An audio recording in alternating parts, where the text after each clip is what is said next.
gens qui veulent s'exprimer, c'est bienvenu.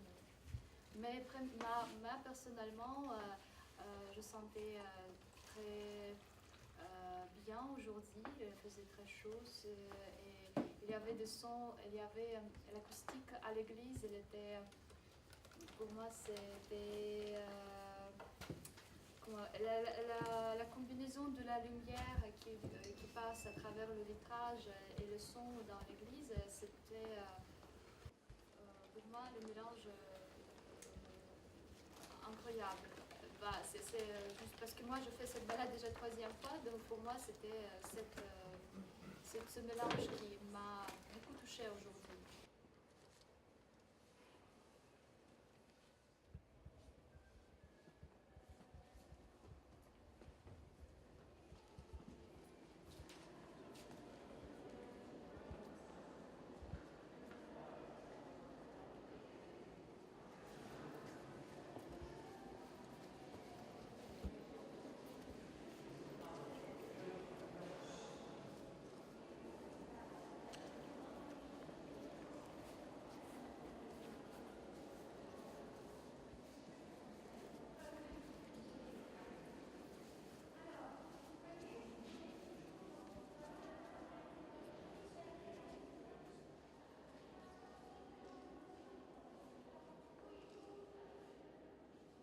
J'aimerais bien savoir comment vous avez écrit justement le parcours. Est-ce qu'on peut parler d'écriture? Et comment vous appelleriez, how would you name the fact of deciding where we should go and stop sometimes? Is it a composer's work? Is it a guide's work? It depends. In this case, yes.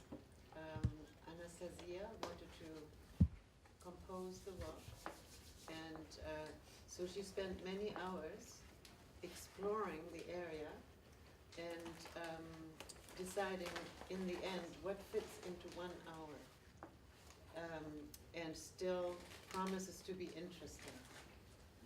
While you're planning, the route may sound very different than on the day when you do it.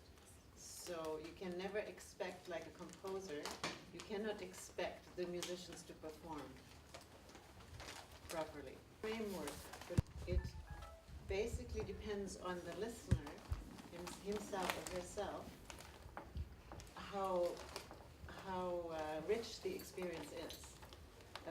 The leader cannot, like a composer,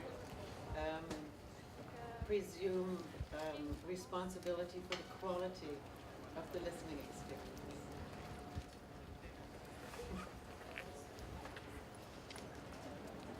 So, in other words, the listening group creates the experience and the piece, and after many years of creating sound walks, one can feel the listening of the group, how present and how not present people are, and what works and what doesn't.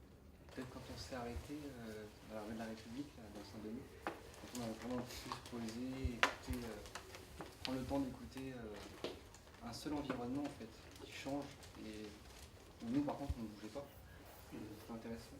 Puisqu'après quand on marche c'est aussi intéressant, mais du coup le changement il vient de nous, et donc c'est une autre perspective qui, du coup le moment où on s'est arrêté, il est vraiment intéressant. Pour moi, c'est un des moments que j'ai apprécié. C'est pas forcément mon préféré, mais en tout cas, j'ai apprécié ce moment. D'essayer d'enregistrer, pas le silence, mais presque dans la basilique. Je regardais l'ancienne crypte qui se trouve sous la basilique.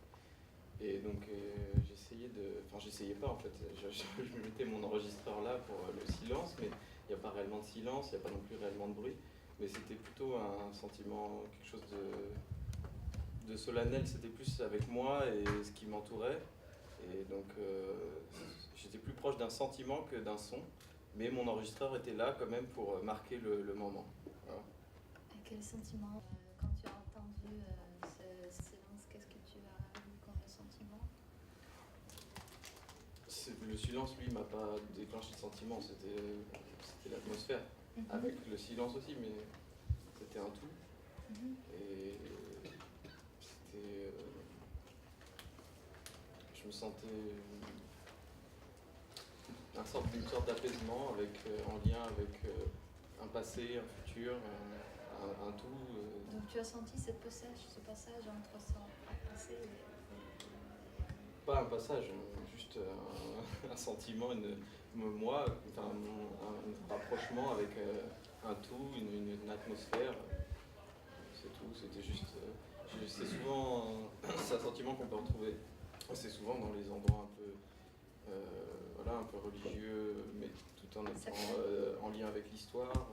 Souvent les églises, on peut retrouver ce genre de choses. Et là, en l'occurrence, il y a aussi la crypte, donc il y a aussi le lien avec la mort, ce qui est forcément quelque chose d'assez fort et historique. On parlait avec Makis tout à l'heure. J'ai des expériences un peu dans la rue similaires. On a fait une marche en arrière l'année dernière, et c'est un peu le même genre de démarche méditative, d'être à l'intérieur de soi ou à l'extérieur de soi, mais dans le son et dans le silence, et dans peut-être faire partie de quelque chose, effectivement. Et ça, j'ai trouvé ça très intéressant par rapport à ça. Cette écoute-là, ce va-et-vient d'être à l'intérieur de soi ou à l'extérieur de soi, et quels étaient ces moments-là. Quand il y avait un espèce de tapis de son à peu près égaux, ces moments-là, je rentrais plus dans ma tête. Et tous les pics de son, tous les sons qui sortaient de soi, voilà, vers l'extérieur. Là, en groupe, en plus avec des appareils, etc., on a eu une influence énorme sur ce qu'on écoutait. Combien de fois des gens nous ont regardés pour se poser des questions sur ce qu'on faisait, même s'arrêter de ce qu'ils étaient en train de faire les choses différemment, et ainsi de suite. On a eu une influence énorme sur ce qu'on est en train de faire. C'était drôle parfois. Oui. Oui, on était comme dans le zoo. C'est la physique quantique. Ça faisait performance, quelque part. Il y a eu des moments, notamment quand on s'arrêtait, je ne sais plus qui c'est qui en parlait, dans la rue, là.